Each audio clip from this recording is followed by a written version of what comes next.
Connexion. Aujourd'hui, il est très populaire de se battre sur Internet, notamment en crachant sur les membres du sexe opposé. Pourquoi ? Parce que la négativité et la confrontation ont tendance à plus attirer le regard des téléspectateurs. Cependant, malgré tous les conflits entre hommes et femmes, malgré toute la haine, malgré toute la discorde, à la fin, nous voulons tous la même chose, trouver quelqu'un avec qui passer notre vie. Pourquoi est-ce qu'un mec random en pull rose qui débarque sur ta page YouTube serait en mesure de t'apprendre comment séduire les femmes? Eh bien vois-tu, je ne suis pas n'importe quel mec en pull rose. Je suis un homme qui a expérimenté pendant plusieurs années et surtout qui est souvent en pleine discussion sur ce genre de sujet avec non seulement ma copine, mais les copines de ma copine. Et crois-moi, j'ai pu en apprendre des choses, mon gars, des choses qui sont des caractères éliminatoires directs, des choses qui te donnent des points bonus automatiquement, des choses qui te permettent de passer de mec random à mec intéressant, à mec sur qui les femmes sont littéralement en train d'obséder. Et parfois, c'est vraiment des petites choses. Parfois, tu pourrais juste changer un petit élément de ta vie, un petit élément de ta personne, et soudainement,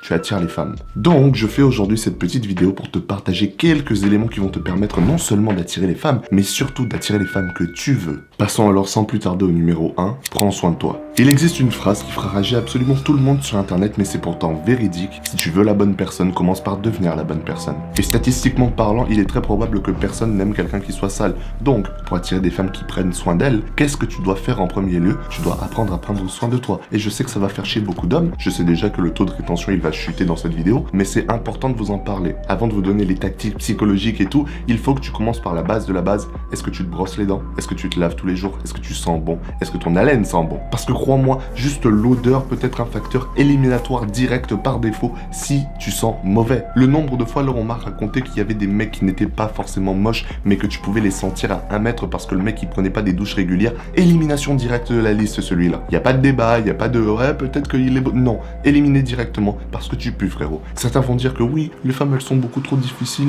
oui elles sont trop demandantes, alors que non, c'est juste la décence humaine de sentir bon, de prendre soin de toi. Car peu importe si tu t'habilles bien ou pas, peu importe si tu t'habilles Gucci, la première chose que les gens vont remarquer, c'est si tu prends soin de ta peau, de ton visage, de ta barbe et de ton odeur. Si par exemple tu débarques super bien habillé, mais qu'après t'as une coiffure éclataxe, que tu prends pas soin de tes cheveux, que ta peau est grasse et que juste t'as pas pris soin de ta barbe et c'est en train de pousser n'importe comment, ça se remarque direct. Direct, c'est un caractère éliminatoire. Parce que clairement, tu ne parais pas comme quelqu'un qui prend soin de lui. Et personne n'a envie d'être avec quelqu'un qui ne prend pas soin de lui. Donc, plutôt que de te laisser continuer sur le même chemin, je vais te donner exactement la liste de choses que tu devrais essayer d'améliorer. 1. Tu prends soin de ton haleine. 2. Tu te laves tous les jours pour prendre soin de ton odeur. 3. Tu utilises du déo. 4. Tu utilises aussi du parfum. 5. Prends soin de ta pilosité faciale. Et 6. Prends soin de tes cheveux. Donc ça veut dire aller chez le barbeur au moins une fois par mois pour prendre soin de ta coiffure. Mais bref, dès que tu auras fait les 6 choses dont je viens de parler, il faut aussi améliorer ta garde-robe. Tu n'as pas juste envie d'avoir le style random par défaut que tout le monde porte, non. Tu as envie d'avoir un style qui soit adapté à ta personne. Donc essaie de trouver un style qui non seulement te plaît, mais qui aussi fait assez pro pour que les gens te prennent au sérieux. Donc va pas juste porter un style vestimentaire que tu trouves personnellement cool, mais qui en vérité te fait passer un peu pour un clown pour la majeure partie des gens. Essaie de trouver quand même un équilibre entre ce que tu aimes et ce qui serait pratique dans la vie en général. Et enfin, pour clore cette partie, il faut que tu prennes soin de ton physique. Oui, à un moment, il n'y a pas de raccourci les mecs. Imaginons que tu aies une nouvelle garde-robe et tout, mais que tu sois super gros, que tu sois super skinny. Cette garde-robe ne sera pas vraiment mise en valeur par ton physique. Alors que si tu as quelqu'un qui a quand même une couche de muscle en dessous là, soudainement, la tenue lui va bien mieux qu'aux autres individus qui portent exactement la même tenue. Ces caractéristiques physiques sont venues augmenter la valeur de la tenue qu'il avait achetée. Donc retiens ça et essaie quand même de faire de l'activité physique assez régulière et de prendre soin de ton apparence physique. Règle numéro 2, sois confiant. Je sais, c'est exactement le même niveau que de regarder la caméra sérieusement et de dire « Tu es triste ?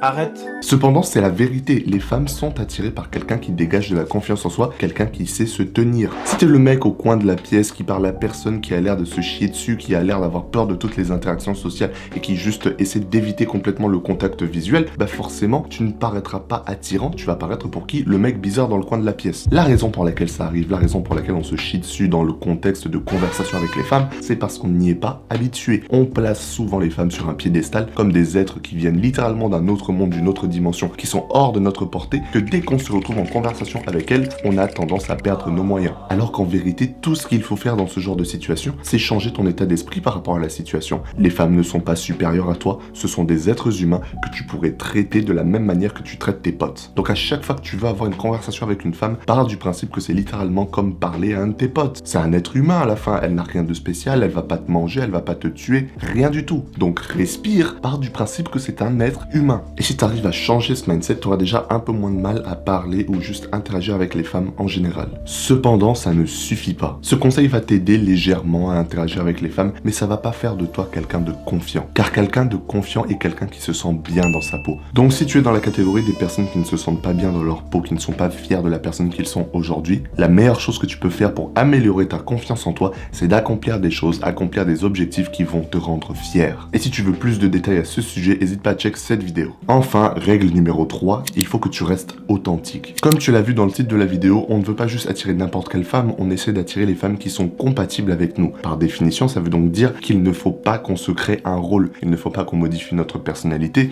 notre manière de parler, nos sujets, ce qu'on aime, etc. Et tous les conseils que j'ai donnés avant, c'est pas pour te transformer en une nouvelle personne, au contraire, c'est pour améliorer la personne que tu es déjà, car fondamentalement, tes valeurs restent les mêmes, tes croyances restent les mêmes, et il serait très difficile pour moi de te transformer en un autre individu. Mais bon, prenons un exemple pour essayer d'illustrer la situation. Tu viens d'obtenir le numéro d'une femme. Qu'est-ce que tu fais? Quel genre de message tu envoies? À quel intervalle tu envoies ce genre de message? Je vais te dire, la réponse c'est tu fais ce que tu veux. Être authentique, ce n'est pas essayer d'inventer des messages, de choisir une intervalle où envoyer les messages, non. Si tu vois quelque chose qui t'a fait penser à la femme et que tu as envie de le dire, tu écris un message. Si soudainement tu as pensé à elle pour X ou Y raison, tu écris le message sans pour autant être creepy, sans pour autant paraître collant, juste tu exprimes ce que tu as ressenti. Et certains dans les commentaires vont essayer de me dire non mais c'est une mauvaise idée, cependant ces personnes cherchent simplement à coucher avec des femmes. C'est pas ce qu'on veut faire dans cette vidéo. Ce qu'on veut, c'est attirer quelqu'un qui est compatible. Et le meilleur moyen de filtrer les potentielles candidates, c'est en étant authentique au possible. Si la femme elle vibe avec toi, c'est qu'elle est compatible. Si elle ne vibe pas avec toi et qu'elle te ghost, c'est qu'elle n'était pas compatible, donc bon débarras. Et le truc c'est que statistiquement parlant, tu vas probablement filtrer énormément de personnes jusqu'au jour où tu trouveras celle qui sera vraiment compatible avec toi. Et tu sais quoi? C'est très bien, parce que ça vaut tellement plus d'avoir quelqu'un qui te comprend, qui a les mêmes valeurs que toi, que de juste avoir une meuf comme ça pour 2 mois, 3 mois, 1 an. Ça sert absolument à rien, c'est un gaspillage de temps, c'est un gaspillage de santé mentale. Tu ne seras pas heureux à la fin si juste tu finis avec des meufs random qui ne sont même pas compatibles avec toi. Donc si tu veux vraiment, mais vraiment avoir la femme de tes rêves, il faut que tu commences à filtrer. Et le meilleur moyen pour filtrer, c'est non seulement devenir la meilleure version de toi-même, mais être tellement authentique lorsque tu deviendras cette version que seules les personnes qui seront compatibles avec toi décideront de rester. Et ça va probablement te prendre des mois, voire des années avant de trouver la femme compatible avec toi. Cependant, c'est très bien, car ça vaut toujours 1 million de fois plus que de tomber sur une femme qui n'est pas compatible et qui va te pomper la vie. Donc si tu comprends tout ça, je suis fier de toi. Et si t'as aimé cette vidéo, n'hésite pas à check cette vidéo. Je suis sûr qu'elle pourra t'aider. Sur ce, continue d'avancer jusqu'à ce que tes ennemis soient détruits.